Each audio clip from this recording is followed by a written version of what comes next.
Hello dear friends. तो drama की starting में हम लोग अपने ड्रामा की फीमेल लीड वैंग को देखते हैं। वो आज ब्राइड बनी हुई होती है और जब भी उसके पास उसके डैड आते हैं वो कहते हैं कि आज तुम बहुत ही प्यारी लग रही हो। तो वैंग खुश होकर अपने डैड को हग करती है, लेकिन तभी डैड उसके पेट में चुरा घूम देते हैं। वैंग ये सब कुछ देखकर काफी हैरान होती है। वो कहती है कि डैड आप मेरे साथ ऐसा कैसे कर सकते हैं। तो डैड उसको कहते हैं कि तुम एक गवर्नर की वाइफ बनने की लायक बिल्कुल भी नहीं हो। मैंने तुम्हें बहुत ही ज्यादा बर्दाश्त किया है और अब बस बहुत हो गया।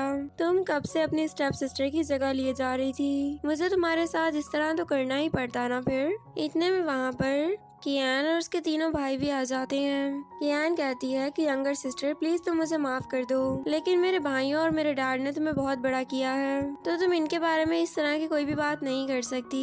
वैंग अभी तक घबराई हुई होती है कि ये सब कुछ हो क्या रहा है। सबसे पहले वो अपने बड़े भाई के पास जाती है और कहती है कि प्लीज तुम मेरे साथ ऐसा मत करो, लेकिन उसका बड़ा भाई उसको इग्नोर कर देता है। उसके बाद वो अपने मिडिल भाई के पास जाती है, लेकिन वो भी उसको कोई रिस्पॉन्स नहीं करता। जब अपने छोटे भाई के पास जाती है तो वो भी उसको इग्नोर कर देता है और वो सब लोग बस यही बात ही कह रहे होते हैं कि तुम इस काबिल हो ही नहीं कि तुम कभी भी कियान की जगह ले सको, इसलिए तुम्हारे लिए अच्छा है कि तुम मर ही जाओ। फिर उसके बाद वो सब लोग वहाँ से निकल जाते हैं और वैंग की वहीं पर ही डेथ हो जाती है। फिर दूसरी तरफ वैंग का रीबर्थ होता है। वो अचानक से उठकर बैठती है और कहती है कि लगता है कि मैं दोबारा पैदा हो चुकी हूँ और शायद ये वही दिन है जब मेरी मॉम रीमैरिड हुई थी। अब मुझे जाकर उनसे बदला लेना ही होगा। फिर उसके बाद वैंग अपने डैड और अपने भाइयों के पास जाती है। वो लोग साथ में बैठकर बातें कर रहे होते हैं और वो लोग काफी खुश होते हैं। जब वो वहाँ से गुजरने लगती है तो डैड फिर वैंग को रोक लेते हैं और कियान वैंग के पास जाकर उससे कहती है कि हम लोग सारे यहाँ पर बैठे हुए हैं, तुम्हें चाहिए कि तुम भी हमारे साथ ही यहाँ पर बैठो। तो डैड भी कहने लगते हैं कि मेरी बेटी तो बहुत ही ज्यादा सेंसिबल है, उसको तो हर छोटी छोटी बात का पता चलता है, लेकिन शायद तुम्हें तुम्हारी मॉम ने कुछ भी नहीं सिखाया। तो वैंग कहती है कि मुझे यहाँ पर नहीं रुकना, मैं जो अपना काम करने के लिए आई हूँ सबसे पहले मैं उस काम को खत्म करूंगी। ये कह के वो फौरन वहाँ से चली जाती है और वो अपने दिल में ये बात कह रही होती है कि डैड मैं देखती हूँ कि मेरे होते हुए आप लोग किस तरह इस दफा रिच हो सकते हैं। पिछली दफा तो आप लोगों ने मुझे बेच दिया था ना, लेकिन इस दफा मैं आप लोगों को ऐसा कुछ भी करने नहीं दूंगी। इस दफा मैं हर चीज को ठीक करके रहूंगी। और फिर उसके बाद वैंग जाती है चैंग फैमिली के पास। वहाँ पर उसका बहुत ही अच्छा वेलकम किया जाता है और उधर ग्रैंडमा चैंग को ये बता रही होती है कि बहुत टाइम बाद इस घर में कोई लड़की आने वाली है। तुम्हारी मॉम के बाद मैंने तुम्हें बहुत ही प्यार से पाला है और हमारे घर में कोई भी लड़की नहीं थी, लेकिन अब यहाँ पर एक लड़की आने वाली है, तो मैंने सोचा है कि मैं उसको ये सारे गिफ्ट्स दूंगी। तभी चैंग कुछ सोचने लगता है और सीन फ्लैशबैक में शिफ्ट होता है जब चैंग अपनी कार में था और कियान उसके पास गई थी। उसने उसको कहा था कि मेरा नाम वैंग है और मैं आपको सिर्फ ये बताना चाहती हूँ कि मेरी फैमिली बहुत ही ग्रीडी है, बस आपने इस चीज का बहुत ही अच्छे से ख्याल रखना है। लेकिन चैंग उस वक्त उसकी बातों पर इतना फोकस नहीं करता। फिर सीन जब प्रेजेंट में शिफ्ट होता है तो इतने में वहाँ पर वैंग पहुँच चुकी होती है। चैंग फौरन से खड़ा हो जाता है और ग्रैंडमा को कहता है कि मैं कुछ काम करके वापस आता हूँ। फिर उसके बाद वो वैंग के पास आता है और उससे कहता है कि तुम्हारे लास्ट नेम में वैंग आता है और मेरे लास्ट नेम में चैंग, तो तुम इस बात को याद रखना और कभी भूलना मत। ये कह के वो वहाँ से निकल जाता है। फिर उसके बाद वैंग ग्रैंडमा के पास आकर बैठती है और ग्रैंडमा फिर वैंग को कोई गिफ्ट देती है। वैंग अपने दिल में कहती है सॉरी ग्रैंडमा, मैं आपसे ये गिफ्ट ले लेती, लेकिन मैं ऐसा नहीं कर सकती हूँ, क्योंकि अगर ये सारे गिफ्ट्स मैंने आपसे ले लिए तो मेरी फैमिली बहुत रिच हो जाएगी और उसके बाद मैं मर जाऊंगी और मैं इस दफा मरना नहीं चाहती। फिर वैंग ग्रैंडमा को कहती है कि ये गिफ्ट मुझे बहुत ही अच्छा लगा है। ग्रैंडमा ये सुनकर काफी खुश हो जाती हैं और उसको कहती हैं कि कल तुम्हें जहाँ पर भी जाना है चैंग तुम्हें खुद ले जाएगा, उसकी तुम फिक्र मत करो, तुम यहाँ पर बहुत ही ज्यादा खुश रहोगी। फिर उसके बाद दूसरी तरफ जब वैंग उसी गिफ्ट को देख रही होती है तो इतने में वहाँ पर चैंग और फू दोनों आ जाते हैं। फू कहता है कि लिटिल सिस्टर तुम तो बहुत ही बड़ी हो चुकी हो, मुझे तुमसे मिलकर बहुत ही ज्यादा अच्छा लग रहा है और चैंग को भी तुम बहुत ही ज्यादा पसंद आओगी। और चैंग तो बस गुस्से से ही वैंग को देख रहा होता है। फिर कुछ देर बाद जब वैंग फू के पास जाती है तो फू उसे कहता है मुझे तुम्हें देखना भी नहीं है, तुम अभी के अभी यहाँ से चली जाओ। अभी वो दोनों बातें कर ही रहे होते हैं कि इतने में वहाँ से कुछ गुंडे आ जाते हैं। तो वो फौरन से चीख कर कहता है वैंग तुम यहाँ से चली जाओ, ये गुंडे तुम्हारे साथ कुछ बुरा भी कर सकते हैं, फौरन से भाग जाओ यहाँ से। फिर वो पीछे मुड़कर देखता है तो वैंग तो वहाँ से भाग चुकी होती है। वो जोर जोर से कहने लगता है कि तुम बहुत ही डिसलॉयल हो, मैंने तुमसे कहा और तुम फौरन से चली गई, तुम्हें मेरे साथ ऐसा नहीं करना चाहिए था। फिर उसके बाद फोन गुंडों से लड़ता है। इतने में वहाँ पर वैंग एक कार लेकर आ जाती है। वो उस कार में बैठता है और वो दोनों फौरन वहाँ से निकल जाते हैं। वो कहता है कि तुम बहुत ही ज्यादा लॉयल हो, तुमने बहुत ही अच्छा काम किया। वैसे तुम्हें ये कार मिली कहाँ से, क्योंकि तुम्हारे पास पास तो कोई भी कार नहीं है। तो वैंग कहती है कि ये कार तो मैंने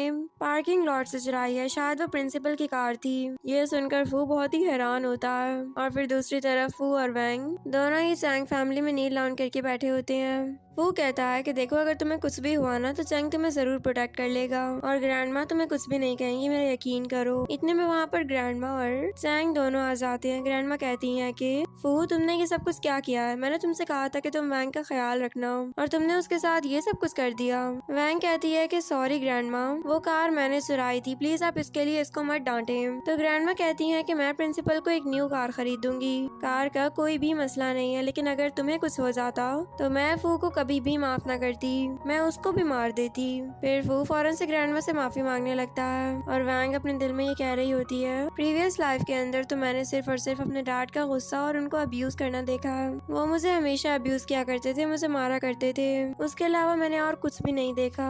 लेकिन अब मुझे लग रहा है कि मेरे पास एक न्यू फैमिली आ गई है। तो वो रोने लग जाती है। ग्रैंडमा उसको फौरन से खड़ा करके कहती है कि क्या हुआ, तुम्हें कहीं पर चोट लगी है क्या? तो वैंग कहती है कि नहीं ग्रैंडमा, मुझे बस ये लगा था कि आप मुझसे नफरत करेंगी, शायद मैंने कोई चीज चुरा ली है इस वजह से।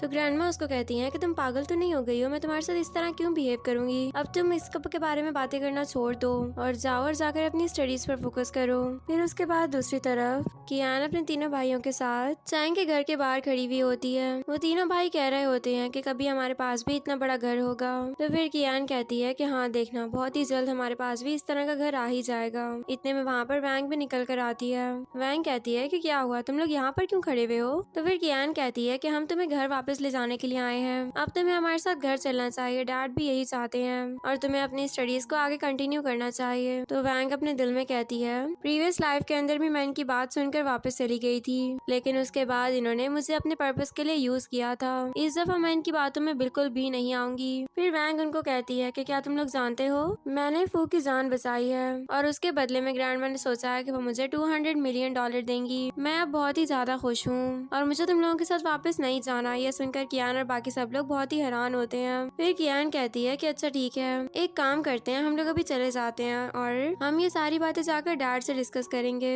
फिर उसके बाद बिग ब्रदर कहता है कि हम लोग कल दोबारा तुम्हें लेने के लिए आएंगे। ये कह के वो तीनों वहाँ से निकल जाते हैं और उसके बाद फिर वैंग जब वापस जाने लगती है तो उसको चैंग पकड़ लेता है और कहता है कि तुम हमारी फैमिली का नाम क्यों यूज कर रही हो हर चीज में। वैंग कहती है मैं तुम लोगों की फैमिली का नाम बिल्कुल भी यूज नहीं कर रही, ये मेरा अपना मैटर है और मुझे उसको अपने तरीके से हल करना है और प्लीज तुम हर वक्त मेरे ऊपर नजर मत रखा करो। तो चैंग उसको जाने देता है और साथ ही वो उसको ये भी कहता है कि कोशिश करना कि हमारी फैमिली का नाम कहीं पर भी ना आए, तुमने चैंग फैमिली का नाम यूज नहीं करना। ये कह के वो वहाँ से निकल जाता है और वैंग कहती है कि तो कितना ज्यादा बुरा है ना, मुझे अब इससे बचकर ही रहना होगा।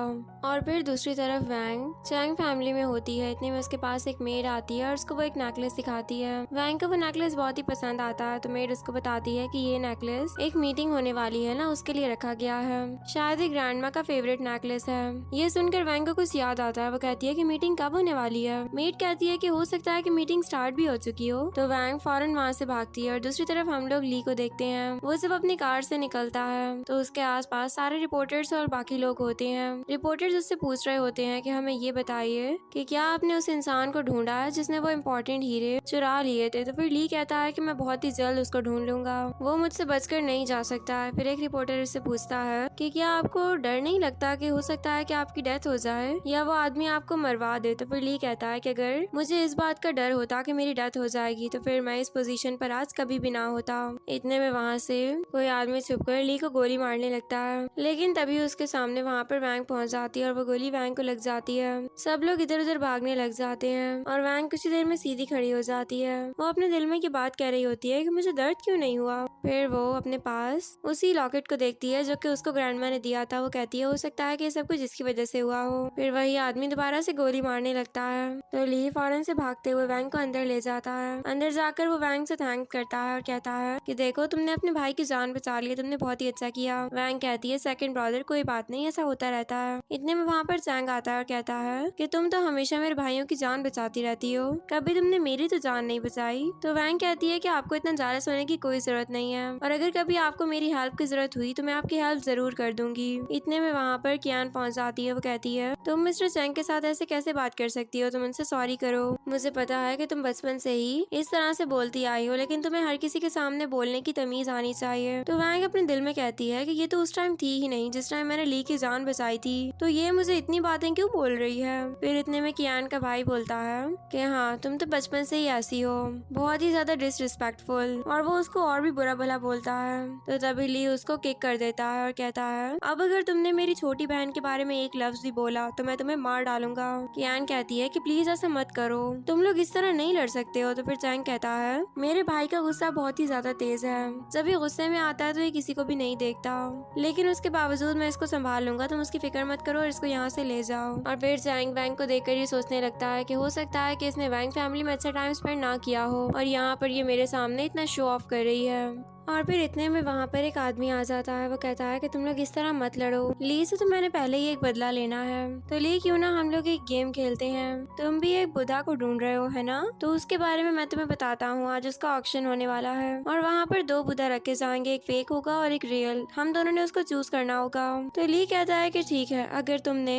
फेक वाले को चूज किया तो तुम अपनी टांगे एक तोड़ दोगे। तो वो आदमी कहता है कि सही है, और अगर मैंने सही चूज किया और तुमने गलत चूज किया तो फिर तुम मुझे वो दोगे जो तुम्हारे लिए सबसे ज्यादा प्रीशियस है। तो ली फौरन से मान जाता है। फिर दूसरी तरफ सब लोग बैठे हुए होते हैं। इतने में उन दोनों बुद्धास को शो किया जाता है और वैंग और सेकंड ब्रदर दोनों ही जाकर उनको चेक करने लगते हैं। सेकंड ब्रदर उस आदमी के पास आकर कहता है कि नंबर 1 बिल्कुल रियल है, और वैंग ली के पास जाकर ये बात कहती है कि नंबर 2 रियल है। कियान फिर उसके बाद ली को कहती है कि मैं तुम्हें पहले ही एक बात बता दूं, इस लड़की को तो हाई स्कूल से भी निकाल दिया गया था, ये तो अपनी स्टडीज भी कंप्लीट नहीं कर सकी, और तुम लोग इसको यहाँ पर सिर्फ इसलिए लेकर आए हो कि यहाँ पर तुम लोगों को ये बताए कि रियल बुद्धा कौन सा है और फेक कौन सा है। अभी से बिलीव कर लो, ये जो भी बता रही है वो बिल्कुल गलत है। लेकिन ली और चैंग उसके बावजूद 2 नंबर को चूज करते हैं, और फिर वहाँ पर एक ओल्ड मैन आकर बताता है कि नंबर 2 रियल है। ये सुनकर कियान और बाकी सब लोग काफी हैरान होते हैं। फिर वो आदमी कहता है कि कियान या फिर कैंग में से दोनों अपनी एक टांग कटवाएंगे। कियान कहती है कि तुम मेरे लिए ये कुर्बानी दे दो, देखो अगर मैंने अपनी एक टांग कटवा ली तो कोई मुझसे शादी भी नहीं करेगा, लेकिन अगर तुमने अपनी एक टांग कटवा ली तो मैं सारी जिंदगी तुम्हारा ख्याल रखूंगी। देखो सेकंड ब्रदर, प्लीज मेरे लिए अपनी एक टांग कटवा लो। तभी वैंग कहती है कि हम लोगों को इसमें क्या पड़ना है, हम लोगों का तो काम हो गया ना, अब हमें चलना चाहिए। ये कह के वो वहाँ से चली जाती है और कियान को उसके ऊपर बहुत ही ज्यादा गुस्सा आ रहा था। फिर दूसरी तरफ कियान कैंग को वापस घर ले आती है, तो बिग ब्रदर उसको रूम में ले जाता है और कियान को उसके ऊपर बहुत ही ज्यादा गुस्सा आ रहा था। वो अभी वैंग के बारे में सोच रही होती है। वो कहती है कि वैंग तुम्हें छोड़ूंगी नहीं। फिर जब बिग ब्रदर बाहर आता है तो वो कहता है कि क्या हुआ था, तुम लोग इस तरह इंजर्ड होकर वापस क्यों आए हो। तो कियान कहती है ये सब कुछ वैंग की वजह से हुआ है और मैं अब उसको नहीं छोड़ूंगी।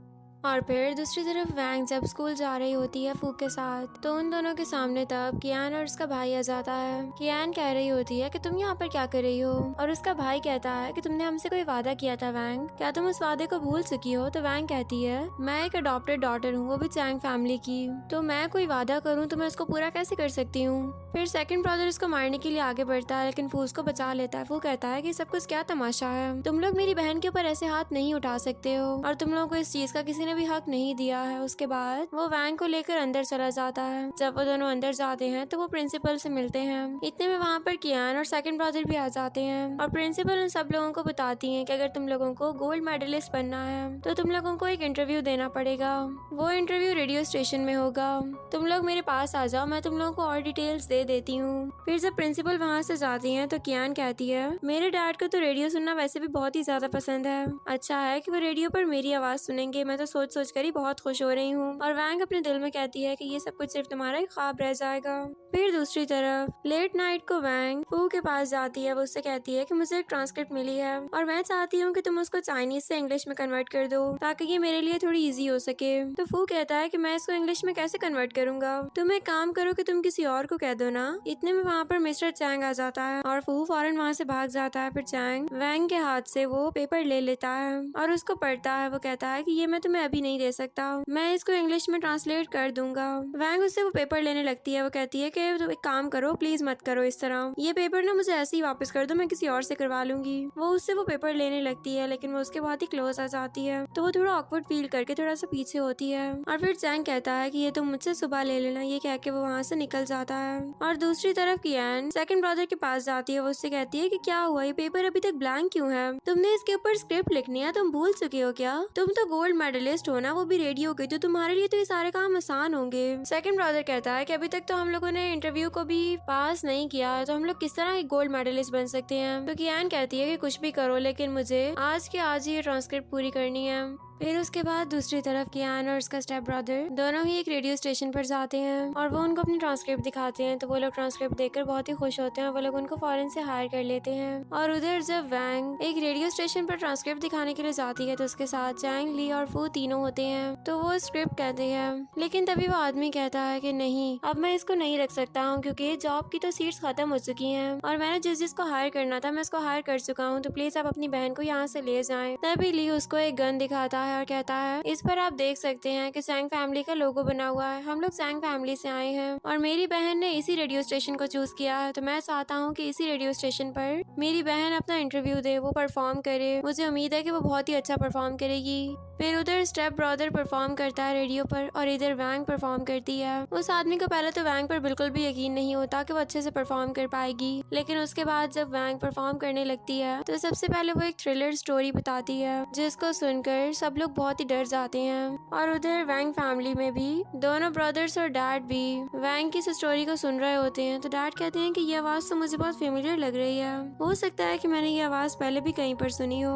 और इधर वैंग की रेटिंग बहुत ही ज्यादा अच्छी होती जाती है और उधर स्टेप ब्रदर के पास ऑनर जाता है और वो उसको कहता है कि हमारी रेटिंग बहुत डाउन जा रही है, क्योंकि कोई और रेडियो स्टेशन बहुत ही अच्छे से परफॉर्म कर रहा है। तो फिर स्टेप ब्रदर सॉन्ग सिंग करने लग जाता है और इधर वैंग को बताया जाता है कि हमारी रेटिंग बहुत डाउन जा रही है, क्योंकि दूसरी रेडियो स्टेशन पर कोई सॉन्ग सिंग कर रहा है। तो सबसे पहले वैंग उस सॉन्ग को सुनती है तो उसको समझ में आ जाता है कि ये सॉन्ग मेरा स्टेप ब्रदर के अलावा और कोई भी सिंग नहीं कर सकता। फिर उसके बाद वो दोबारा से अपनी सीट को संभाल लेती है। इतने में उस रेडियो के साथ कोई लड़की कनेक्ट होती है और वो कहती है कि मैं कुछ ही देर में सुसाइड करने वाली हूँ। ये सुनकर सब लोग काफी घबरा जाते हैं और ऑनर कहता है कि प्लीज ये सब कुछ बंद कर दो, अगर उस लड़की ने सुसाइड कर ली ना तो सारा नाम हमारे ऊपर आ जाएगा और हमारी बहुत ही ज्यादा बेइज्जती होगी, प्लीज ये खत्म कर दो। लेकिन वैंग उस ऑनर की बात नहीं सुनती, बल्कि वो उस लड़की को कंसोल करती है। वो उसको कहती है कि तुम मुझे अपनी सारी स्टोरी बता सकती हो। तो वो लड़की बताती है कि मैं एल्डेस्ट डॉटर हूँ अपनी फैमिली की और मैं अपने यंगर ब्रदर को सपोर्ट करने के लिए बहुत ज्यादा हार्डवर्क करती हूँ। मेरे मॉम डैड मुझे कुछ भी नहीं देते हैं, मैंने अपनी स्टडीज भी छोड़ दी थी और जब अब मैं दोबारा अपनी स्टडीज कंटिन्यू करना चाहती हूँ तो मेरे पास इतने पैसे नहीं होते कि मैं अपनी स्टडीज को दोबारा से कंटिन्यू कर सकूँ। तो मैं ऐसी लाइफ नहीं गुजारना चाहती। मेरे पेरेंट्स मेरे साथ इनजस्टिस हैं, उनको लगता है कि मैं उनके ऊपर बर्डन हूँ और अब मैं इस बर्डन को खत्म करना चाहती हूँ। वो लड़की बहुत रो रही होती है तो वैंग कहती है कि मैं तुम्हारी फीलिंग को समझ सकती हूँ। तभी ली कहता है कि मुझे लगता है कि मेरी बहन भी सबसे गुजर चुकी है, चाइल्डहुड में उसने इनजस्टिस देखी है, इसीलिए तो वो इस तरह की बात कर रही है। चैंग कहता है कि कोई बात नहीं, वो भी अपने आप को हील जरूर कर लेगी। फिर उसके बाद वैंग उस लड़की को एक सॉन्ग सुनाती है और सॉन्ग सुनाने के बाद वो उसको कहती है कि अब मैं तुम्हें एक और बात बताती हूँ, कोई बात नहीं, अगर तुम्हारे पेरेंट्स हमारे साथ इनजस्टिस है, तुम्हारा फेट बुरा है, तुम अनलकी हो, तो कोई बात नहीं, एक दिन सब कुछ ठीक हो जाएगा। और जहाँ तक बात है पैसों की, तो जब तक तुम बड़ी नहीं हो जाती तुम्हारे सारे एक्सपेंसेस मैं खुद ही उठा लिया करूंगी, मैं तुम्हें सपोर्ट करूंगी। ये सुनकर वो लड़की बहुत खुश हो जाती है और वो वैंग को थैंक्स करती है। फिर वहाँ पर सब लोग वैंग के लिए क्लैपिंग कर रहे होते हैं और उधर रेडियो स्टेशन के ऑनर स्टेप ब्रदर और कियान को ये बात बताते हैं कि दूसरे रेडियो स्टेशन की रेटिंग 1.5 मिलियन तक पहुँच चुकी है। कियान कहती है कि ये सब कुछ कैसे हो सकता है, तो स्टेप ब्रदर कहता है कि ये बात तो सोचकर मैं भी बहुत हैरान हूँ कि वैंग कब से इतनी क्रिएटिव हो सकती है, जबकि वो तो एक डम बच्ची है। इतने में वो ऑनर कहता है कि अभी मेरे पास एक रिपोर्ट आई है कि तुम लोगों ने जो सॉन्ग सिंग किया है वो सॉन्ग तुम लोगों का अपना नहीं था, बल्कि वो एक कॉपीड सॉन्ग था। अब मुझे ये बताओ कि इस सब की तुम लोग मुझे क्या एक्सप्लेनेशन दोगे। तो स्टेप ब्रदर कहता है कि वो तो मुझे कियान ने दिया था, मुझे तो नहीं पता कि उसने कहाँ से लिया था। और कियान कहती है वो कोई कॉपीड सॉन्ग नहीं था, बल्कि वो एक रेफरेंस था। तभी ऑनर इन दोनों को बहुत ही ज्यादा डांटता है। वो कहता है कि तुम लोग बहुत ही ज्यादा शेमलेस हो, तुम लोग किसी के साथ ऐसा कैसे कर सकते हो, तुम लोगों ने मेरे रेडियो स्टेशन को पता नहीं क्या समझ कर रखा हुआ है, मेरा रेडियो इंडस्ट्री में एक नाम है और मुझे लगता है कि तुम लोग वो डुबो कर रहोगे। वो ऑनर उनको बहुत ही ज्यादा डांटता है और फिर कुछ देर बाद इधर ऑनर आकर वैंग और उसके भाइयों को कांग्रेचुलेट्स करता है। वो कहता है कि मेरी रेटिंग 2 मिलियन तक पहुंच चुकी है, जो कि बहुत ही अनप्रेडिक्टेड है। हमारी रेटिंग कभी भी इतनी हाई नहीं गई। तो फिर चैंग कहता है कि ठीक है, अब मैं ये बात चाहता हूँ कि तुम मेरी बहन को इसी रेडियो स्टेशन के अंदर एक बहुत ही अच्छी जॉब दो। वो यहाँ पर काम करना चाहती है और वही काम करेगी। फिर उसके बाद वो वैंग को देखने लगता है और वो ये सोचता है कि क्या ये सच में ये चाहती है कि मैं इसको प्रेज करूँ, मैं इसकी तारीफ करूँ। और उधर कियान ब्रदर के पास जाती है। वो उससे कहती है मुझे लगता है कि अब तुम लोग किसी भी काम के नहीं रहे हो, तो इसीलिए अब मुझे भी वैंग की तरह किसी को ढूंढना पड़ेगा। उसने तो यहाँ तक कि अपना हाई स्कूल भी कंप्लीट नहीं किया है और मुझे कोई जॉब ढूंढनी पड़ेगी, क्योंकि अब हमारे पास इतने पैसे तो हैं ही नहीं और तुम लोगों ने तो वैसे भी कुछ नहीं करना। ये कह के वो फौरन वहाँ से उठ जाती है। और फिर ब्रदर अपने दिल में कहता है कि मेरा ख्याल सिर्फ और सिर्फ वैंग रखा करती थी, वो मुझे दिल से अपना भाई मानती थी। काफी टाइम हो चुका है और मैंने उसके मुँह से ब्रदर वर्ड भी नहीं सुना है। वो वैंग को बहुत ही मिस कर रहा था। और फिर दूसरी तरफ वो वैंग के पास जाता है और वो उससे कहता है कि कल तो ग्रैंड माँ की बर्थडे है और हमें उनके लिए प्रिपरेशन करनी पड़ेगी। तो ये सुनकर तो वैंग बहुत ही हैरान होती है। वो कहती है लेकिन मेरे पास तो इतने पैसे नहीं है कि मैं उनके लिए बहुत ही एक्सपेंसिव गिफ्ट खरीद सकूं। अब जाहिर है कि चैंग फैमिली के लिए गिफ्ट भी तो प्रीशियस ही होगा ना। तो वो कहता है कि तुम उसकी फिक्र मत करो, कल मैं तुम्हें अपने साथ लेकर जाऊंगा और तुम्हारा जो दिल चाहे तुम वो खरीद लेना। फिर उसके बाद नेक्स्ट डे वैंग और फू दोनों ज्वेलरी शॉप पर गए हुए होते हैं और वैंग को कुछ पर्ल्स बहुत ही पसंद आ जाते हैं। वो थोड़ी देर के लिए बाहर चला जाता है और वैंग उन पर्ल्स को देख रही होती है। इतने में वहाँ पर कियान और बिग ब्रदर दोनों पहुँच जाते हैं। कियान कहती है कि ये पर्ल्स तो मुझे ही बहुत अच्छे लग रहे हैं, ब्रदर प्लीज तुम मेरे लिए इनकी प्राइस पे कर दो। तो फिर वैंग कहती है कि इनकी प्राइस 30,000 है, क्या तुम लोग वो पे कर सकते हो। ये सुनकर तो बिग ब्रदर काफी हैरान होता है। वो कहता है कि इतनी ज्यादा प्राइस और तुम ये सब कुछ कैसे पे कर सकती हो, तुम्हारे पास तो पैसे भी नहीं है ना। तो वैंग कहती है कि मैं पे कर सकती हूँ और इनका बिल पहले ही पे हो चुका है। फिर इतने में कियान वैंग को बुरा भला बोलने लग जाती है और कहती है कि ठीक है तुम ये पर्ल्स अपने पास ही रखो, मुझे ऐसे पर्ल्स खरीदने भी नहीं है। फिर वो ये पर्ल्स वैंग की तरफ उछालती है लेकिन चैंग उसके आगे आकर उसको बचा लेता है। फिर उसके बाद वो कहता है कि तुम्हारी हिम्मत कैसे हुई कि तुम हमारी बहन को ह्यूमिलिएट कर रही हो, तुम उसको बुली कैसे कर सकती हो, वो भी हमारे सामने। फिर इतने में चैंग भी कहने लग जाता है कि इसकी तो सजा बनती है और तुमने बहुत ही ज्यादा गलत किया है। ये सुनकर कियान सोचने लगती है कि चैंग क्यों अब वैंग को प्रोटेक्ट कर रहा है, जबकि पहले तो वो उसको देखना भी पसंद नहीं करता था।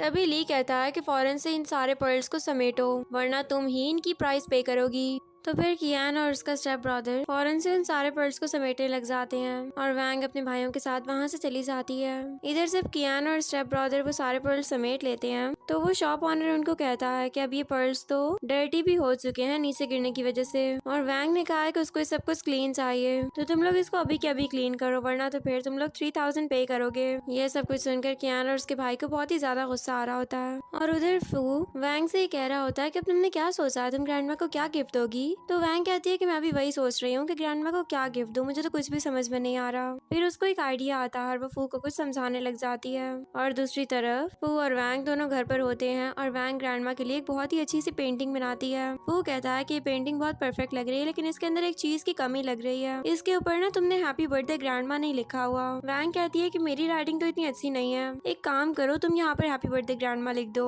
तो फू कहता है कि राइटिंग तो मेरी भी अच्छी नहीं है, एक काम करते हैं कि बिग ब्रदर से लिखवा लेते हैं। वैंग सोचती है कि बिग ब्रदर तो मेरे साथ पहले से ही अच्छे नहीं है और वो मेरी ये हेल्प क्यों करेंगे। तो फिर वो फू को कहती है कि कोई बात नहीं, रहने दो, मैं कल कैलीग्राफी मास्टर के पास जाऊंगी और मैं उनसे इसको प्यारी सी राइटिंग में लिखवा दूंगी। इतने में वहाँ पर चैंग पहुँच जाता है। चैंग कहता है क्यों, तुम्हें ये लगता है कि मैं सही से लिख नहीं सकता या फिर मुझे लिखना नहीं आता, तुम ये कहना चाहती हो। तो फिर वैंग कहती है कि नहीं ऐसी कोई बात नहीं है बिग ब्रदर। चैंग कहता है कि प्लीज तुम मुझे बिग ब्रदर मत बुला करो, मेरा नाम चैंग है तो तुम मुझे ब्रदर चैंग बोल सकती हो। फिर उसके बाद वो पेंटिंग के पास आता है और वो उसके ऊपर बहुत ही प्यारी सी राइटिंग में हैप्पी बर्थडे ग्रैंडमा लिख देता है। और फू और वैंग दोनों ही चैंग की बहुत ही ज्यादा तारीफ करते हैं और साथ उसको थैंक्स भी करते हैं। फिर उसके बाद दूसरी तरफ जब वैंग और फू दोनों ही ग्रैंडमा की बर्थडे पार्टी में चले जाते हैं तो फू कहता है कि मैं यहाँ पर अपने फ्रेंड से मिलूं, तुम एक काम करो कि तुम भी ग्रैंडमा की बर्थडे पार्टी में ही मुझसे मिल लेना, ठीक है। कुछ ही देर में उनकी बर्थडे पार्टी स्टार्ट होने वाली है तो वैंग उनको ओके कर देती है। और दूसरी तरफ सारी वैंग फैमिली एक होटल में आए हुए होते हैं। थर्ड ब्रदर कहता है कि हमारे पास तो इतने पैसे भी नहीं थे तो तुमने मेरे लिए इतना महंगा होटल क्यों बुक कर लिया है। कियान कहती है कि कोई बात नहीं, कभी कभी तो चलता है ना, और वैसे भी तो तुम्हारी बर्थडे है तो ये सब कुछ तो चलता ही रहता है। है। अभी वो सब लोग बात कर ही रहे होते हैं कि इतने में वहाँ से वैंग भी आ जाती है और वैंग के पास वही पेंटिंग वाले बॉक्स भी होता है जिसने अपनी ग्रैंडमा के लिए उसको प्रिपेयर किया था। इतने में वहाँ पर कियान और बाकी सब लोग भी उसके पास आ जाते हैं। कियान कहती है कि तुम्हें यहाँ पर किसी ने भी इनवाइट नहीं किया है, तो तुम अपने थर्ड ब्रदर की बर्थडे पार्टी में कैसे आ सकती हो। तो फिर बिग ब्रदर कहता है कि कोई बात नहीं, अगर वो हमसे अपोलोजाइज करना चाहती है तो हम लोग उसको माफ कर सकते हैं, इसमें कोई इतनी बड़ी बात भी नहीं है। वैंग कहती है कि मैं तुम लोगों के लिए यहाँ पर नहीं आई हूँ, लेकिन वो लोग उसकी बात नहीं सुनते और उसके हाथ से वो बॉक्स भी ले लेते हैं और उस पेंटिंग को खोल कर देखते हैं। फिर वो सब लोग कहते हैं कि ये तो बहुत ही पुरानी पेंटिंग है, लेकिन कोई बात नहीं, अगर तुम कहो तो हम ये अपने गिफ्ट के तौर पर रख सकते हैं। अब तुम हमारी बहन हो, शायद तुम इसीलिए अपने भाई की बर्थडे पार्टी को नहीं भूल सकती थी। तो वैंग उनके हाथ से अपनी पेंटिंग ले लेती है और कहती है, मैंने तुम लोगों को कहा है ना कि मैं यहाँ पर तुम लोगों के लिए आई ही नहीं हूँ, और ना ही मुझे ये बात याद थी कि मेरे थर्ड ब्रदर की बर्थडे पार्टी कब होती है। तो वो लोग कहते हैं कि इसका ये मतलब हुआ कि तुम यहाँ पर सिर्फ उस इंसान से मिलने के लिए आई हो। तो वैंग पीछे मुड़कर वहाँ से जाने लगती है और अपने दिल में कहती है, तुम लोगों ने सही समझा, मैं यहाँ पर उसी से मिलने के लिए आई हूँ। मैं बस ये चाहती हूँ कि वो ये बात एक्सपोज कर दे कि वो इंसान है कौन, और तब मैं तुम लोगों की शक्लें देखूंगी। और उधर फिर वैंग को एक लेडी अपने पास बुलाती है और उसको कहती है कि आपके लिए एक कॉल है। जब वैंग वो कॉल अटेंड करने के लिए जाती है तो वो दूसरी तरफ एक लड़की होती है। वो कहती है, मैं एक बहुत ही फेमस पर्सनालिटी हूँ और मैंने कल तुम्हारा रेडियो पर सॉन्ग सुना था, मुझे उस सॉन्ग ने बहुत ही ज्यादा अट्रैक्ट किया है और मैं तुमसे मिलना चाहती हूँ। उधर वैंग फैमिली को उस होटल से बाहर निकाला जा रहा होता है उनके मिसबिहेव करने पर। तो कियान कहती है कि वैंग कब से इस तरह की हो गई, प्रीवियस लाइफ के अंदर भी तो हम इस तरह की जगह पर आए थे और उस वक्त तो वैंग को धक्के मार कर निकाला गया था। इस दफा लाइफ के अंदर सब कुछ चेंज क्यों हो रहा है? हो सकता है कि ये सब कुछ चैंग फैमिली की वजह से हो रहा हो, हमें चैंग फैमिली से मिलना ही पड़ेगा।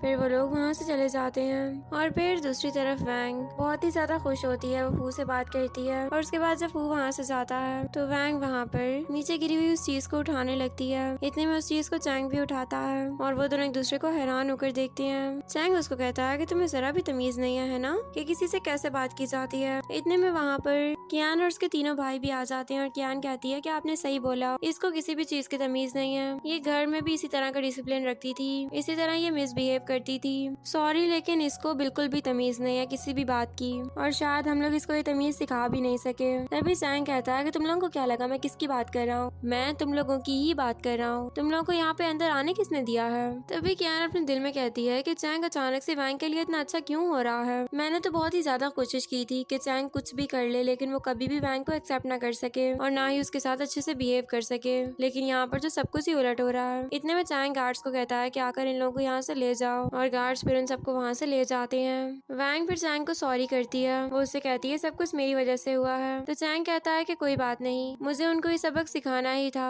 वरना वो इस तरह हर जगह पर हमारा पीछा करते। और उधर कियान और उसके भाइयों को बहुत ही ज्यादा गुस्सा आ रहा होता है। वो लोग कहते हैं कि इन लोगों की हिम्मत कैसे हुई कि ये लोग हमें अपने घर से बाहर निकाल सकते हैं। तो कियान कहती है इसमें किसी की कोई गलती नहीं है, गलती सिर्फ और सिर्फ वैंग की है, और मैं चाहती हूँ कि मैं वैंग को ऐसा सबक सिखाऊं कि वो सारी जिंदगी याद रखे।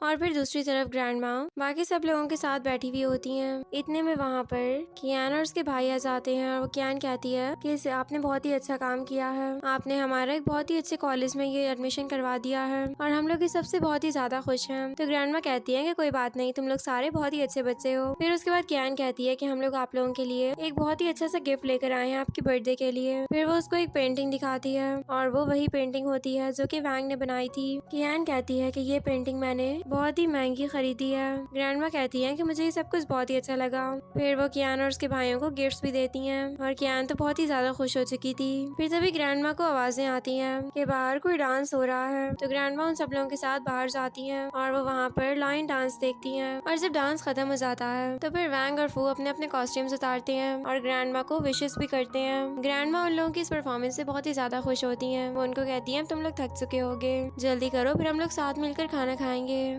फिर उसके बाद वो सब लोग साथ बैठकर खाना खा रहे होते हैं और कियान बहुत ही ज्यादा जेलस फील कर रही होती है। फिर कियान फौरन से स्टेज पर जाती है और डांस करती है, लेकिन ग्रैंडमा को उसका डांस बिल्कुल ही पसंद नहीं आता और वो कियान के ऊपर बहुत ही ज्यादा गुस्सा करती है। कियान अपनी सीट पे वापस आकर बैठती है और बहुत रोती है। तभी उसके भाई उसको कंसोल करते हैं और कहते हैं हम लोग वैंग से बदला लेकर ही रहेंगे, तुम इसकी फिक्र मत करो। फिर उसके बाद उनमें से एक भाई खड़ा होता है और उसके हाथ में एक नीडल होती है। वैंग जब उस नीडल को देखती है तो उसको अपनी पास्ट मेमोरीज याद आ जाती है और सीन फ्लैशबैक में शिफ्ट होता होता है। जब वैंग बहुत छोटी थी तो उसके भाई उसको इसी तरह से एक नीडल चुबाते थे, जिसके बाद उसका बहुत खून बहता था और वो बहुत देर तक रोती रहती थी। उसको बहुत पेन फील होता था। फिर सीन प्रेजेंट में शिफ्ट होता है और चैंग वैंग को कहता है कि तुम्हें यहाँ पर कोई भी बुली नहीं कर सकता, तुम्हें अपने आप को थोड़ा स्ट्रॉन्ग करना होगा। तो वैंग कहती है कि मुझे पता है कि ये वही नीडल्स हैं, जब मैं 8 साल की थी तब ये लोग इसी तरह मुझे नीडल से बुली किया करते थे। मुझे ये नीडल्स बहुत ही बुरे तरीके से चुबाते थे। मैं इन नीडल्स को कभी भी नहीं भूल सकती। और फिर उसके बाद वैंग उससे वो नीडल लेकर उसी के हाथ में चबा देती है। वो कहती है कि बचपन में ये नीडल की पेन मैं सहती थी और मैं अब चाहती हूँ कि तुम लोग चेक करो कि ये नीडल्स कितनी पेनफुल होती हैं। उसका भाई चीखें मार रहा होता है। फिर इतने में वहाँ पर ली भी खड़ा हो जाता है। वो भी उसी नीडल को अपने हाथ में ले लेता है। गार्ड्स उन तीनों भाइयों को वहाँ से जबरदस्ती ले जाते हैं और ली वो नीडल कियान की उंगलियों में चबा देता है। वो बहुत ही ज्यादा चीख रही होती है। फिर दूसरी तरफ डैड कियान को बैंडेज करके देते हैं और वो उन तीनों भाइयों को बहुत ही ज्यादा डांटते हैं। तो थर्ड ब्रदर कहता है कि मेरी क्या गलती है डैड, इस तरह का पेन तो मैं भी फील कर रहा हूँ ना, मुझे भी तो वो नीडल चुभी थी। फिर डैड उन तीनों भाइयों को बाहर भेज देते हैं और वो फिर अपनी बेटी को कंसोल करते हैं। इतने में कियान डैड को बताती है कि एक हॉर्स कंपटीशन होने वाला है और मैं चाहती हूँ कि हम लोग उसके अंदर कंपटीशन में हिस्सा लें। हो सकता है कि इस तरह हम लोग रिच हो जाएं। हम लोगों को ये मौका अपने हाथ से नहीं गंवाना चाहिए। और डैड भी सुनकर काफी खुश होते हैं। और फिर दूसरी तरफ वैंग अकेले बैठी हुई होती है। इतने में उसके पास ली आता है और ली उसको कहता है कि तुम्हें पता है कि कल एक हॉर्स कंपटीशन होने वाला है चैंपियनशिप का, क्या तुम उसके अंदर पार्टिसिपेट करना चाहोगी? तो वैंग कुछ सोचने लग जाती है और वो अपने दिल में कहती है कि मुझे उम्मीद है कि उसके अंदर पार्टिसिपेट करने वाली वैंग फैमिली भी जरूर होगी। कियान और मेरे बाकी तीनों भाई उसके अंदर जरूर पार्टिसिपेट करेंगे। फिर वो ली को कहती है कि हाँ, हम उसके अंदर जरूर पार्टिसिपेट करेंगे और देखना वो हम ही जीतेंगे। फिर ली उसको अपने साथ वहाँ से ले जाता है। और दूसरी तरफ फू वैंग को कुछ कपड़े दिखाता है। वो कहता है मुझे पता है कि लड़कियों को पिंक कलर बहुत पसंद होता है, इसलिए मैंने तुम्हारे लिए एक पिंक ड्रेस लिया है। वैंग कहती है नहीं, मुझे इस तरह की ड्रेस नहीं पसंद। फिर ली भी उसको एक ड्रेस दिखाता है व्हाइट कलर का, लेकिन वैंग कहती है कि मुझे नहीं अच्छे लगते ऐसे ड्रेस। तभी वहाँ पर चैंग आ जाता है और चैंग कहता है जाओ और मेरे क्लोजेट में से अपनी पसंद के कोई से कपड़े निकाल लो, मेरे पास कुछ कपड़े हैं। फिर उसके बाद वैंग चैंग के क्लोजेट में से एक कपड़े निकालती है और वो कपड़े उसको बहुत ही पसंद आते हैं। तभी चैंग उसके पास आता है और वो उससे कहता है कि क्या हुआ, कपड़े तुम्हें अच्छे तो लगे हैं ना? तो वैंग कहती है कि हाँ, ये मुझे बहुत ही ज्यादा अच्छे लगे।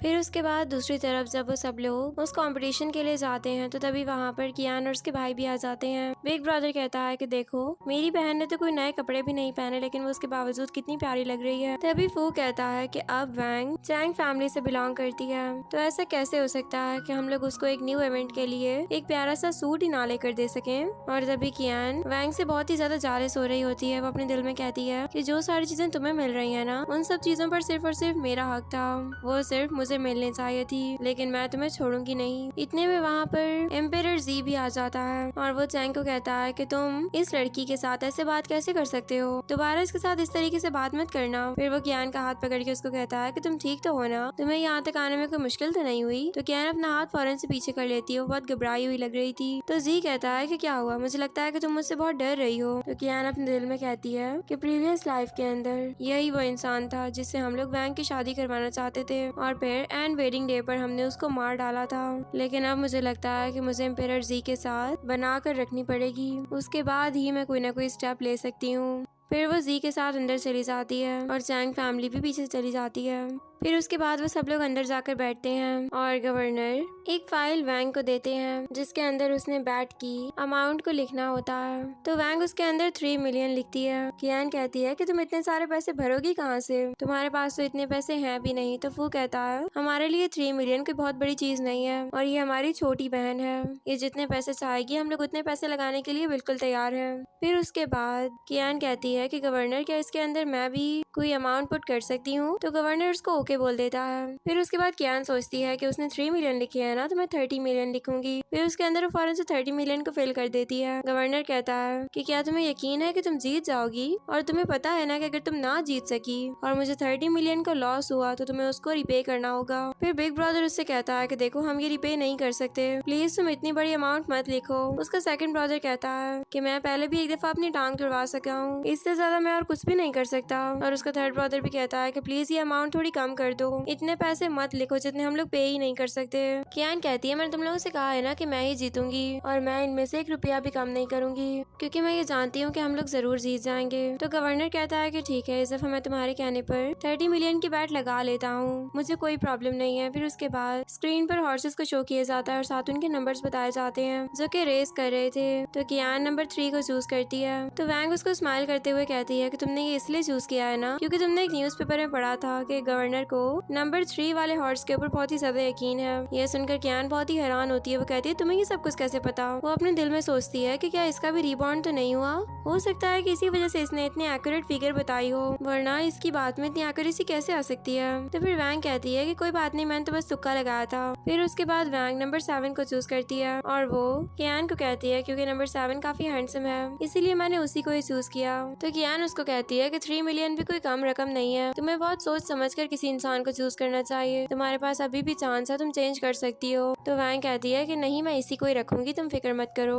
फिर उसके बाद उन दोनों से ही उनकी फाइल्स ले ली जाती हैं। फिर वो सब लोग बैठ जाते हैं और तभी हॉर्स रेसिंग का कंपटीशन स्टार्ट हो जाता है। सबसे पहले नंबर 3 काफी ज्यादा आगे जा रहा होता है। ये देखकर कियान बहुत ही ज्यादा खुश हो जाती है। वो कहती है मैंने बोला था ना कि वो सबसे आगे जाएगा और देखो ऐसा ही हुआ, वो सबसे आगे जा रहा है। गवर्नर भी ये देखकर काफी ज्यादा एक्साइटेड होता है, लेकिन कुछ ही देर में नंबर 3 का हॉर्स नीचे गिर जाता है और वो हॉर्स और राइडर दोनों काफी ज्यादा इंजर्ड हो जाते हैं। उसके बाद नंबर 7 सबसे ज्यादा आगे होता है और लास्ट पर जीतने वाला भी नंबर 7 ही था। ये सब कुछ देखकर वैंग बहुत ही ज्यादा खुश होती है और कियान बहुत ही ज्यादा रो रही होती है। वो कहती है ये सब कुछ कैसे हो सकता है। वैंग अपने दिल में कहती है प्रीवियस लाइफ के अंदर मुझे ये चांस मिला था कि मैं उन हॉर्सेस के पास जा सकी थी, तब मैंने देखा था उस नंबर 3 वाले हॉर्स के पाँव में एक पत्थर चुभा हुआ था और मुझे उसी वक्त समझ में आ गई थी कि ये हॉर्स इतना नहीं भाग सकेगा। और नंबर 7 वाला हॉर्स बहुत ही ज्यादा हेल्दी लग रहा था, तो मुझे लग रहा था कि वही हॉर्स जीतेगा और पिछली लाइफ में ऐसा ही हुआ था, तो मुझे पता था कि इस लाइफ में भी ऐसा ही होगा। फिर उसके बाद चैंग और बाकी उसके भाई भी बहुत ही ज्यादा खुश होते हैं और गवर्नर को बहुत ही ज्यादा गुस्सा आ रहा था। गवर्नर उनको कहता है कि अब मुझे तो पे सिर्फ और सिर्फ केन और उसके भाई ही करेंगे। उसके बाद उनको वहाँ से ले जाया जाता है। दूसरी तरफ कियान को गवर्नर की कार में डाल दिया जाता है और गवर्नर जब कियान के साथ बैठता है तो वो उससे कहता है अब तुम देखो मैं तुम्हारे साथ करता क्या हूँ। और कियान बहुत ही ज्यादा घबराई हुई होती है। फिर उसके बाद दूसरी तरफ कियान चैंग की विला पर आती है और वो अंदर जाने लगती है। वो कहती है प्लीज मुझे एक दफा चैंग से मिलने दो, लेकिन गार्ड उसको पीछे धक्का दे देता है तो वो गिर जाती है। इतने में पीछे से चैंग आ जाता है और चैंग कहता है तुम्हारे साथ मसला क्या है, तुम यहाँ से दफा क्यों नहीं हो जाती। तो चैंग को देखकर वो फौरन से खड़ी हो जाती है और कहती है वो गवर्नर मुझे मारना चाहता है, प्लीज तुम मुझे बचा लो। तो चैंग उसको पीछे धक्का देता है और कहता है मुझे लगता है कि तुम बिल्कुल पागल हो चुकी हो। फिर वो अपने गार्ड्स को बुलाता है और उनको कहता है कि इसको लड़की को यहाँ से ले जाओ। फिर गार्ड्स उसको वहाँ से लेकर जा होते हैं, वो फिर भी चीखती रहती है। और फिर जब चैंग मरता है तो वो वहीं पर वैंग को भी देख लेता है। उसके बाद वो दोनों साथ में बैठकर बातें कर रहे होते हैं और वैंग फिर चैंग को ये बात बताती है कि कियान बिल्कुल ठीक कह रही थी, उसका और मेरा दोनों का रिबॉन्ड हुआ है और वो जो डिजास्टर की बात कर रही है वो चैंग फैमिली के ऊपर आने वाला है, इसीलिए वो तुम्हारी हेल्प करना चाहती थी। चैंग कहता है कि तुम मेरी इसके लिए हेल्प कर दो। तो फिर वैंग उसको सब कुछ बताने लगती है। वैंग की सारी बात सुनने के बाद उसको चैंग कहता है कि तुम्हें यकीन है ना कि तुम मुझसे मजाक नहीं कर रही हो, अगर ऐसा है तो मैं अभी के अभी किसी को भेजता हूँ ताकि वो फौरन हमें इस डिजास्टर से प्रोटेक्ट कर सके। और फिर दूसरी तरफ कियान अपने डैड के पास जाती है, अपने डैड को सब कुछ बताती है। डैड कहते हैं कि वैंग तुम्हारे साथ ऐसा कैसे कर सकती है, अब तो मैं उसको देख ही लूंगा। फिर उसके बाद जब कियान उस गवर्नर के पास वापस जाती है तो वो उसको कहती है कि चैन फैमिली पर बहुत ही जल्द एक डिजास्टर फटने वाला है और तब उनके पास खाने पीने के लिए भी कुछ नहीं होगा, तो उसके बाद तुम जो चाहो उनसे वो काम करवा सकते हो। और ये आइडिया गवर्नर को भी बहुत ही ज्यादा अच्छा लगता है। दूसरी तरफ अर्थक्वेक आने के बाद सब लोग अपने विला में वापस चले जाते हैं। इतने में एक गार्ड आकर उनको बताता है कि मिस्टर वैंग बाहर ही बैठे हुए हैं और वो ये चाहते हैं कि वो अपनी बेटी को बाहर बुलाएं। फिर वैंग के साथ चैंग, ली और फू भी बाहर जाते हैं। तो डैड वैंग के ऊपर पानी फेंकने लगते हैं, लेकिन गार्ड उसको प्रोटेक्ट कर लेता है और वैंग को वही सब कुछ याद आ रहा होता है कि वेडिंग डे पर डैड ने किस तरह उसको हग करने के बजाय उसको नाइफ से मार डाला था। तो फिर वैंग भी एक बाल्टी उठाकर उनके ऊपर पानी की डाल देती है और साथ उनको ये भी कहती है कि डैड आप ये कहते हैं कि मैं अपने आप से बहुत ज्यादा ऑब्सेस्ड हूँ, लेकिन आप मुझे ये बताएं कि आप मुझ में या फिर कियान में सबसे ज्यादा किससे प्यार करते हैं। आपका खुद का जवाब भी कियान ही होगा, तो फिर आप ये बात मुझसे नहीं कर सकते। डैड को सुनकर बहुत ही गुस्सा आता है। वो कहते हैं कि मैं तुम्हारा बाप हूँ, तुम मेरे साथ ऐसा नहीं कर सकती हो। वैंग कहती है कि डैड मैं आपके साथ कुछ भी गलत नहीं कर रही, ये वो सारी चीजें जो आप मेरे साथ कर चुके हैं, ये सारा पेन मैं फील कर चुकी हूँ, बस ये सारी चीजें तो मैं आपको वापस कर रही हूँ ना। और तभी डैड और भी वैंग के बारे में बहुत बुरी बुरी बातें करने लग जाता है। तो जैंग फिर गार्ड से कहकर डैड को वहाँ से बाहर फेंक देता है और ली और फू दोनों ही वैंग को कंसोल करने लगते हैं। उधर डैड बहुत ही गुस्से में जा रहे होते हैं तो कुछ गुंडे उनको पकड़ के ले जाते हैं और इधर कियान अपने भाइयों से मिलने के लिए जेल जाती है। वो उनसे कहती है कि मैं गवर्नर से तुम लोगों की लाइफ की बैग कर चुकी हूँ, लेकिन तुम लोगों को भी ये काम करना पड़ेगा। तो बिग ब्रदर कहता है तुम जो कहोगी हम लोग करने के लिए तैयार हैं। और फिर दूसरी तरफ चैंग फैमिली वेदर को खूब एंजॉय कर रहे होते हैं और साथ ली और फू दोनों ही वैंग को गिफ्ट्स भी देते हैं। वैंग बहुत ही ज्यादा खुश होती है। इतने में वहाँ पर पुलिस आ जाती है और पुलिस कहती है कि हम वैंग को अरेस्ट करने के लिए आए हैं, क्योंकि लास्ट टाइम डैड इसी के घर पे आए थे इससे मिलने के लिए और उसके बाद उनका कोई भी पता नहीं है। तभी चैंग कहता है कि अगर आपने किडनैप करना है या फिर आपने अरेस्ट करना है तो आप फिर मुझे भी करें, क्योंकि मैं भी वहाँ पर मौजूद था जब डैड इससे मिलने के लिए आए थे। ली कहता है कि आप मुझे भी अरेस्ट कर लें और फू कहता है कि मैंने भी देखा था डैड को, मैं भी वहाँ पर था, मुझे भी अरेस्ट कर लें। तभी सेकंड ब्रदर बिग ब्रदर को कहता है कि अब तुम मुझे ये बताओ कि हमने करना क्या है। तो बिग ब्रदर कहता है कि ठीक है, ये सारे इस बात को मान रहे हैं कि ये सब वहाँ पर थे तो इन सबको ले चलो। फिर पुलिस उन सब लोगों को वहाँ से ले जाती है और दूसरी तरफ गवर्नर यही बात कियान से पूछता है कि तुम मुझे ये बताओ कि अब तुमने क्या प्लान बनाया है चैंग फैमिली को डिस्ट्रॉय करने का। तो कियान उसको सारा प्लान बता देती है। वो कहती है कि उन लोगों के ऊपर अर्थक्वेक की वजह से माउंटेन स्लाइडिंग हो जाएगी और वो लोग उसी में ही दबकर मर जाएंगे।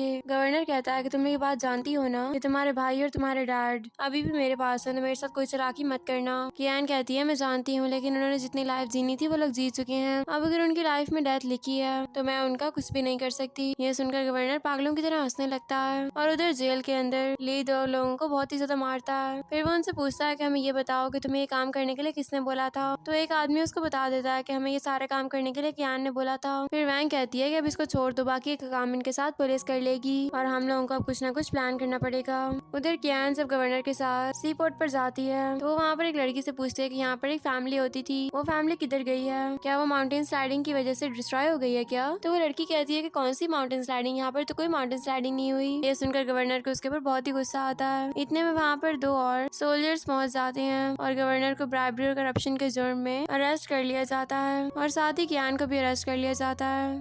और दूसरी तरफ वैंग और उसके भाइयों को उस जेल से रिलीज कर दिया जाता है। वो लोग बाहर आकर बहुत ही ज्यादा खुश होते हैं और इधर कियान अपने घर में बहुत ही गुस्से में बैठी होती है। फिर वो एक नाइफ उठा लेती है ताकि वो वैंग को जाकर मार सके। इतने में डैड और उसके भाई अंदर आ जाते हैं और डैड उसको थप्पड़ मार देते हैं और साथ उसको बहुत सा बुरा भला भी बोलते हैं। फिर कुछ देर बाद जब डैड सोने के लिए जाते हैं तो उनको एक ड्रीम आता है जिसमें वैंग ने उनको पहले से ही बताया था कि एक हॉर्स नंबर 3 के अंदर मसला है, लेकिन डैड ने उस वक्त उनकी बात नहीं सुनी थी और फिर इस तरह डैड को नुकसान हुआ था। फिर फर्स्ट ब्रदर सोने के लिए जाता है और उसको ड्रीम आता है कि उसने भी वैंग के साथ बहुत ही बुरा सलूक किया था। फिर सेकंड ब्रदर सोने के लिए जाता है और उसको ड्रीम आता है कि ऑक्शन में नंबर 2 के बारे में वैंग ने ही उसको बताया था। और थर्ड ब्रदर जब सोने के लिए जाता है तो उसको भी ड्रीम आता है कि मेरी बर्थडे पर मैं टॉप सिंगर बनना चाहता था और मुझे एक टॉप सिंगर की तरफ से कॉल आई थी, वो कॉल वैंग ने करवाई थी। फिर वो सब लोग उठकर बैठ जाते हैं और सारे एक दूसरे के पास जाते हैं। डैड कहते हैं कि मुझे एक ड्रीम आया है, ब्रदर्स भी कहते हैं हमें भी एक ड्रीम आया है। तो डैड कहते हैं कि इसका ये मतलब हुआ कि सब कुछ पास्ट लाइफ में हो चुका है और मैंने अपनी बेटी के साथ बहुत ही गलत किया,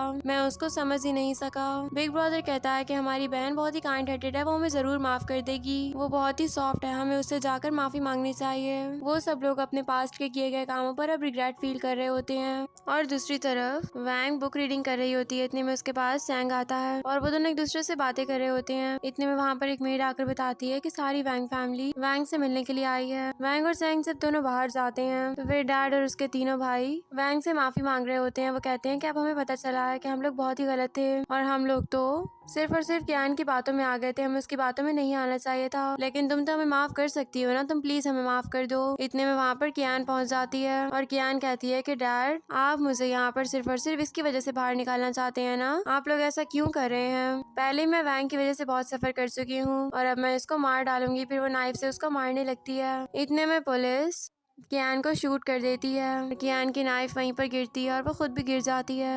कियान वैंग को देखते हुए यही सोच रही होती है कि ये मेरी सेकंड लाइफ थी। मैं इस लाइफ में सब कुछ अच्छा करना चाहती थी, लेकिन पता नहीं क्यों दोनों लाइफ के अंदर मेरी डेथ बहुत ही ट्रेजिक हुई है और फिर उसकी डेथ हो जाती है।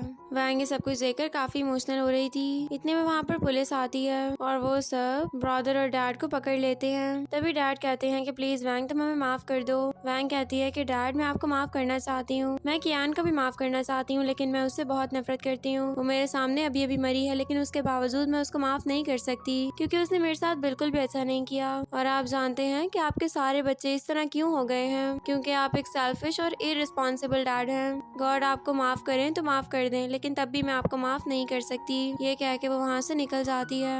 और फिर दूसरी तरफ चैंग वैंग को एक दूसरी जगह पर लेकर आता है। वैंग उससे थैंक्स करती है कि उसने उसके लिए बहुत कुछ किया है। वैंग कहती है कि क्या मैं आपको ब्रदर कह सकती हूँ, क्योंकि मुझे लगता है कि अब आप मुझे हेट नहीं करते। तो चैंग कहता है कि मैं तुम्हें हेट कभी भी नहीं करता था। तुम जानती हो कि जब मैंने तुम्हें पहली दफा देखा था तभी मैं तुम पे अट्रैक्ट होना शुरू हुआ था, लेकिन पता नहीं मैं तुमसे फिर भी दूर रहना चाहता था। मैं नहीं चाहता था कि मैं सब कुछ तुम्हें इस बारे में बताऊं, लेकिन जब तुम मेरे सामने आती रही और उसके बाद मैंने जब लाइफ के साथ तुम्हारा इंटरेक्शन देखा, जब मुझे पता चला कि तुमने किस तरह अपना चाइल्डहुड गुजारा है, और साथ ही जब मुझे ये भी पता चला कि तुम कितनी बहादुर हो चुकी हो, तो इन सारी चीजों ने मुझे तुम्हारे साथ डीपली अट्रैक्ट कर दिया है। तुम इस सबको सोचने के लिए कुछ टाइम ले सकती हो। तुम जितना टाइम कहोगी मैं तुम्हें उतना टाइम दे दूंगा, लेकिन मैं चाहता हूँ कि तुम इसके बारे में जरूर सोचो, लेकिन प्लीज कभी भी मुझसे दूर मत जाना।